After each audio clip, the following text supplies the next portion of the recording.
পশ্চিমী ঝঞ্ঝার প্রভাব কাটতেই দক্ষিণবঙ্গে ভেলকি দেখাতে শুরু করেছে ঠান্ডা কনকনে উত্তুরে হাওয়া। গত কয়েকদিনে কালিম্পংকে অনেকটাই পিছনে ফেলে দিয়েছে পুরুলিয়া। শুক্রবার ভোর রাতে দক্ষিণবঙ্গের পশ্চিমের এই জেলার সদর শহরের রাতের তাপমাত্রা নেমে গিয়েছিল 7.5 ডিগ্রি সেলসিয়াসে।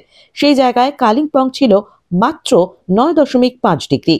আলিপুর হাওয়া অফিস যে রিপোর্ট প্রকাশ করেছে তাতে দেখা যাচ্ছে বীরভূমের শ্রীনিকেতন, সিউড়ি এবং ঝাড়গ্রামেও কালিম্পংয়ের চেয়ে বেশি ঠান্ডা ছিল।